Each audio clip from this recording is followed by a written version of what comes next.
Good evening, or good afternoon, or good morning. Today is Friday, September the 18th of the year 2020. We are approaching the end of this unit. Now, before I get started, I did want to make reference to all this right here. If you can see, it's in your assignments. This actually is a more thorough explanation that I wrote. Thank you very much. About Calvinism, John Calvin, it says there, following the footsteps of Luther, and yet deviating from his teachings in many ways, was the French humanist John Calvin. As in Calvin and Hobbes. I mean, if you've ever, perhaps as a child, you read the Calvin and Hobbes comic books, you can find them at Barnes and Nobles. They're not written anymore, but yeah, they're actually funny. Calvin in Calvin and Hobbes, who is the little boy. Calvin is John Calvin. Hobbes, Thomas Hobbes. And those two people could not be more opposite. Well, I don't know. They might be somewhat similar. John Calvin was about predestination, and Thomas Hobbes said that without the strong rule of the state, life would be nasty, brutish, and short. And we'll talk about him later. Right now, John Calvin. John Calvin was a contemporary of Martin Luther, meaning that, like I said yesterday, they lived at the same time, even though Calvin was significantly younger, and agreed with Martin Luther on several items concerning the reformation of the Christian faith. However, he and Luther parted on one very key issue, and that issue was something called predestination or predetermination. It's a rather complicated principle that, maybe you'll be explaining in your open response portion of your next test. Predestination is the belief that basically eliminates the effect of free will, which is a strong Catholic Lutheran teaching point. Free will. You say, well, what does that mean? Well, basically it means that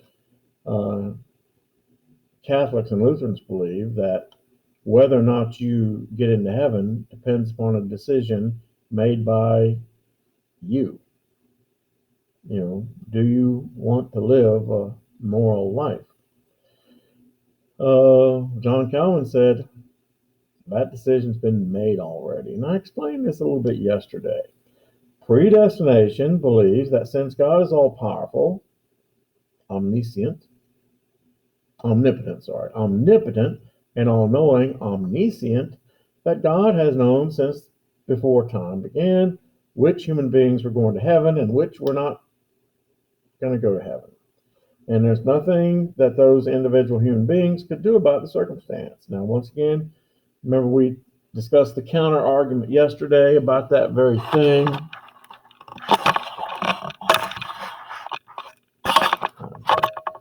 Counter argument yesterday about that very thing. Where, what if you say, well, then what does it matter what I do? I'm just going to not be a good person, and I'm going to break all of God's commandments. And of course, the Calvinists would say, well, God knew you were going to say that, therefore. Or if you said, well, I'm going to be a good person and hope that I get into heaven, and then the Calvinists say, God knew that too. Therefore, you'll get whatever you deserve. So, and once again, that seems like a fine point, but it's not a fine point. It's a big point. This knowledge was also a huge, closely guarded secret and is kept. And by the way, this comes from the book of Revelations of the New Testament. And this secret is kept in what is called the Lamb's Book of Life, you might have heard reference to, and will not be open until Judgment Day when Jesus comes back to put the world at end, and those whose names are in the book go to heaven and live with Jesus and his angels forever and ever, and those who not go to reside in a much more unpleasant dwelling with Satan and his minions, otherwise known as Cleveland. But I'm bunch. Who said I'm not funny? Of course, the issue was, how does one know whether he's on the list or not? And see, this is where it gets into what's important about here, given it's such a well guarded secret. Well, according to Calvinist theology, God leaves little clues, hints, intimations of the presuppositions of God's, the word is elect, the elect of God.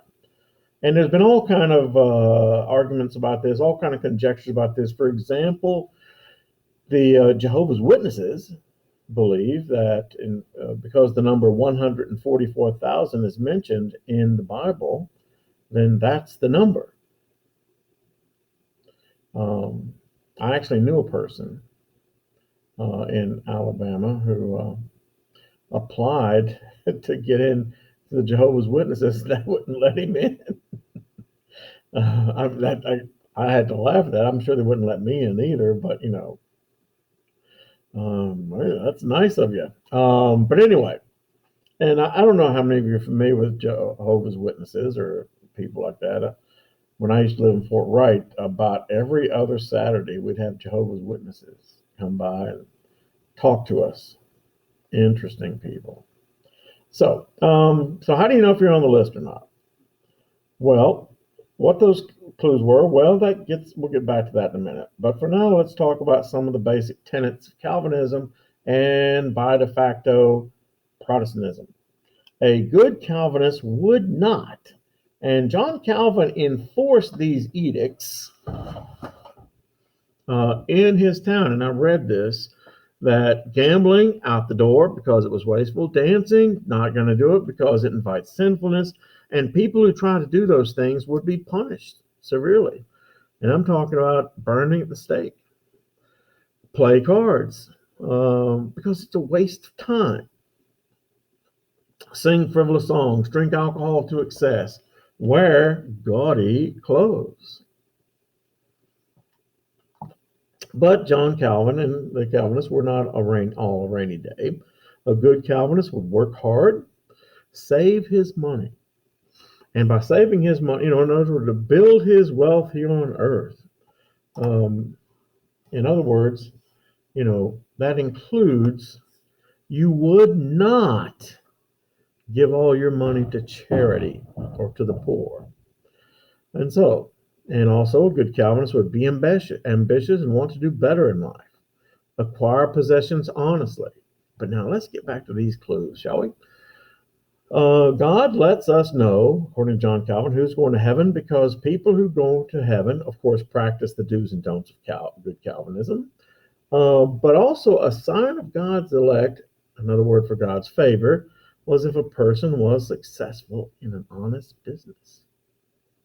And see, now that is earth-shattering regarding a way of thinking, because once again, forever and ever, Christianity had always held that, like Jesus said, it was easier for a camel to go through the eye of a needle than for a rich man to enter in the kingdom of God.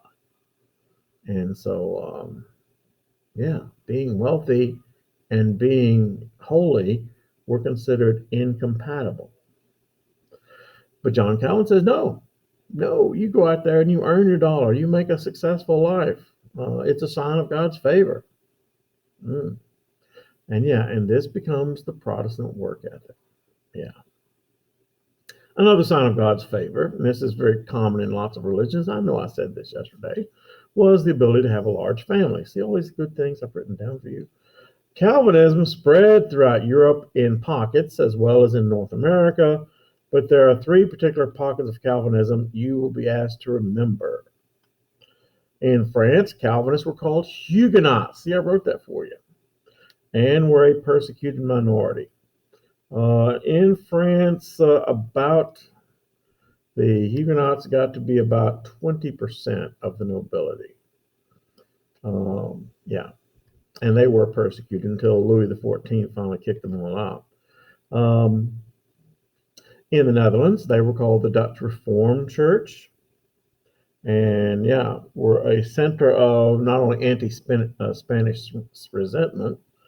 Netherlands was a Spanish colony for a time, many of them then moved to North America. And I'm telling you, a lot of them do live in upper Indiana and western Michigan.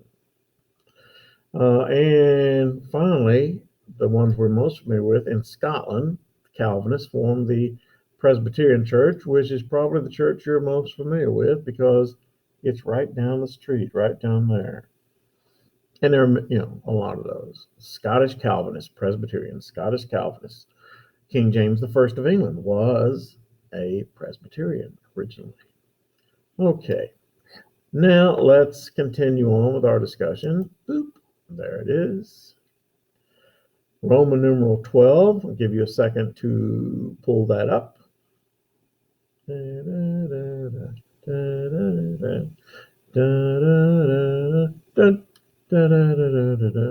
you know where that tune comes from?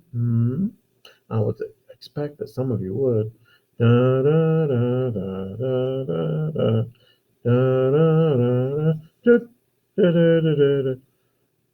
Has anyone said Jeopardy yet? Yeah. And the Jeopardy jingle, which is what they play for the big question at the end, is 30 seconds in length. I know that because when Wes was a little shaver, my son, I would feed him and feed him his formula, which the formula was heated in a microwave or whatever. And then it had to be cooled. And so I would walk around. It had to be cool for 60 seconds. So I would walk around with Wes humming the Jeopardy jingle 2 times. Anyway, by 1530, the Reformation was firmly entrenched in Europe, but it would go through several periods of upheaval before it could be a recognized religious movement. The Habsburg Emperor Charles V, we see that guy a lot, basically dictated the edicts. Oh, I went over this yesterday, Horton. I went over this. Yeah, here we go. I'm so sorry. So sorry. I went right from John Calvin to this. Now, today we're talking about the Reformation in England. Forgive me. Sometimes I'm such a dolt. So, Roman numeral 13. England had long resisted the power of the papacy, even though Henry VIII actually was a good Catholic up to a point. Yeah. So, Cardinal Thomas Wolsey, the chief minister of Henry VIII, and Sir Thomas More, who succeeded Wolsey, led opposition to Protestant movements in England. Thomas More. Perhaps you've heard the name, Thomas More. Thomas More, boyhood friend of Henry VIII. I mean, as a child, they played together. Thomas More, who today is recognized as the, wait for it, patron saint of lawyers and politicians. Not lying. I bet you didn't know that lawyers and politicians had a patron saint, did you? Oh, yeah, Thomas More. Do you know what they call 1,000 lawyers chained together at the bottom of the ocean? But a good start. Please don't go home and tell your dad, Mr. Einstein, a lawyer. No. That's a common lawyer joke. In fact, if your dad's a lawyer, he knows the joke. Anyway, or your mom's a lawyer, forgive me. And they led the opposition to Protestant reforms in England. Sir Thomas More was a loyal Catholic, which is going to get him in the soup later on with Henry VIII. Henry VIII actively defended Catholicism at first. In fact, against Lutheranism, earning him the title, Defender of the Faith. You see, what happened was Henry VIII, when Martin Luther nailed his 95 Theses in 1517, these guys are all contemporaries. When Martin Luther nailed the 95 Theses on the door of the Church of Wittenberg, Henry VIII, as King of England, wrote a pamphlet condemning Martin Luther. And as a reward for that, Leo X, the Pope, sent Henry VIII a gold medallion and a piece of paper declaring Henry VIII a defender of the faith. And so the point of the matter was, before Henry VIII makes his own church, things were going great between the Roman Catholic Church and Henry VIII. Obviously, it was Henry's affairs and his lineage that broke his bonds with the church. Now, check this out, Part D. Henry married Catherine of Aragon, his dead brother's widow. Wrap your head around that. And feel free to take a minute and go, ew. Yeah, see, I mean, and by the way, let's learn some things. Henry VIII's brother was Henry VII. It is very common when rulers accede to the throne that they change their name.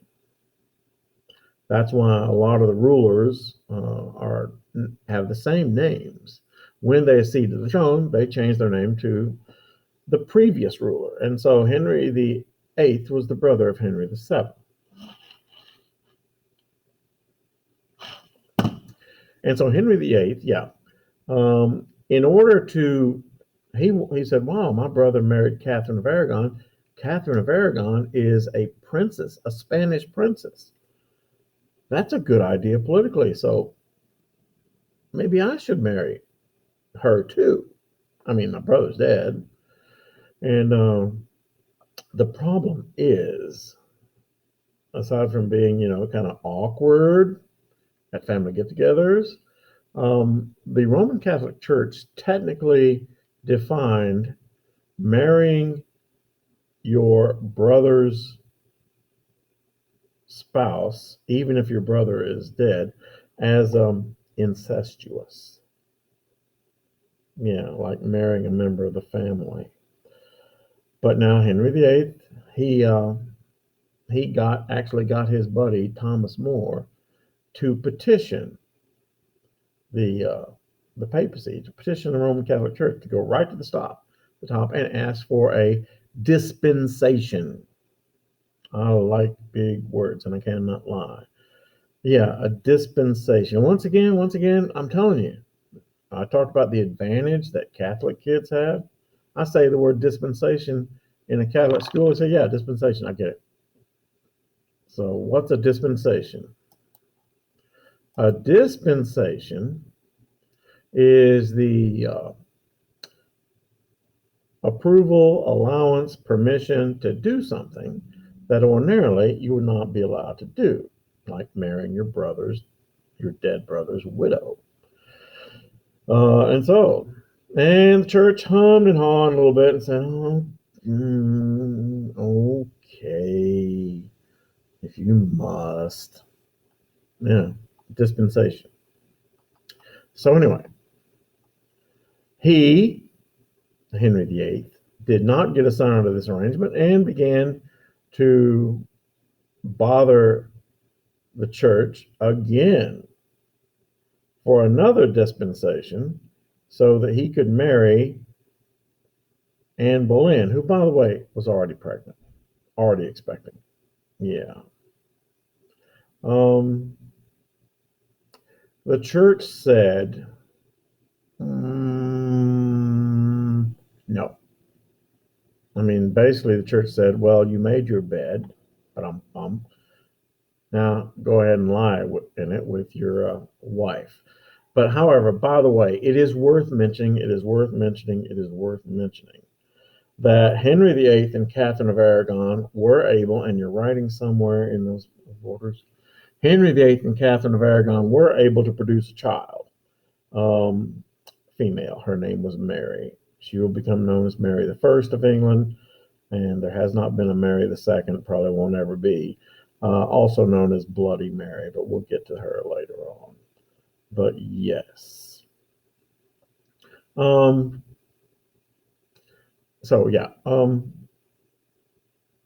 Cardinal Thomas Wolsey could not get that dispensation accomplished. He was fired. Thomas More, who I don't have this written here, Thomas More would not support. He said, I can't do this again. Would not support the marriage. And so Henry VIII took Thomas More, his childhood friend, and said, sorry, old chum, but you know how it is. Yeah, his childhood friend, and took him to the Tower of London. And I've been to the Tower of London. Interesting place. The Tower of London today, of course, is it's a tourist attraction, but it does house the crown jewels. Yeah, crown jewels. I saw them. But anyway, so he took his childhood friend Thomas More to the Tower of London, and then had his head ceremoniously removed from his body and stuck on a pike out overlooking the walls, city of London. Yeah, what a guy. Childhood friends.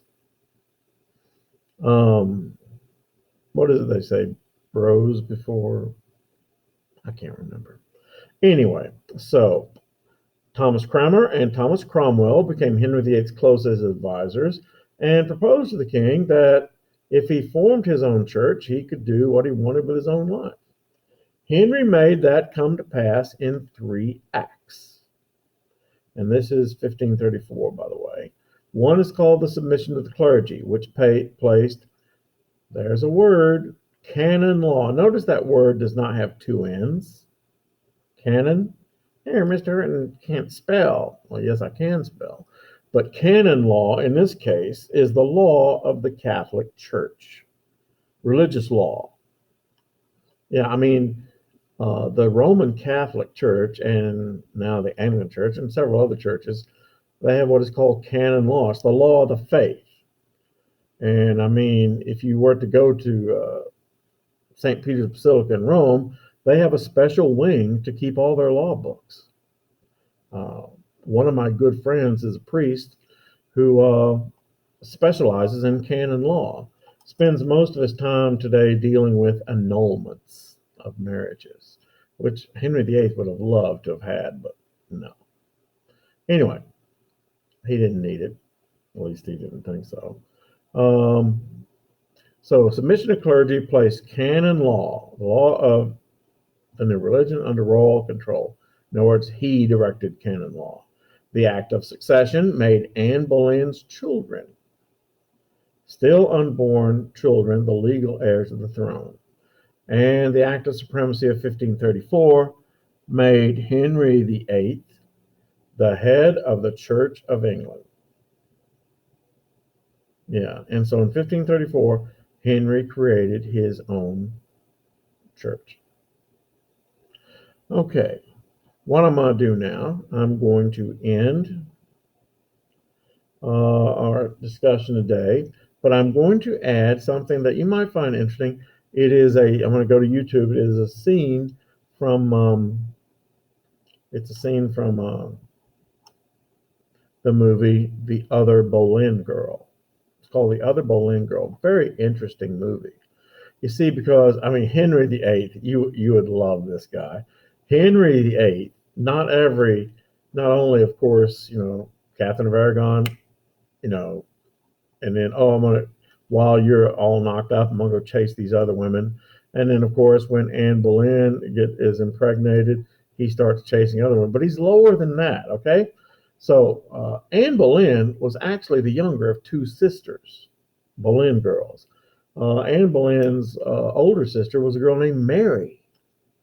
And before Henry VIII chased Anne Boleyn, and when I say chase means had sex with, I mean when the king says, hey, let's have sex, saying no, you got to be really careful because he does have the power to cut your head off. And I mean literally, he proves that. So he chases Mary. And by the way, Thomas Boleyn, the father of Anne and Mary Boleyn, actually pushed his daughters into a relationship with Anne, or rather with Henry VIII. Yeah, he wanted them because it would increase his position in the throne. Yeah, Henry VIII had dated Mary Boleyn first, and then he saw Anne and went, Of course, Anne was like about 15 at the time. I don't know. And Henry was, by the end of his career, he becomes Mr. Chunky Monkey. But anyway, we'll talk about that later. But I'm going to end here, and I'm going to add from YouTube a scene from that film. It's a very good film, by the way.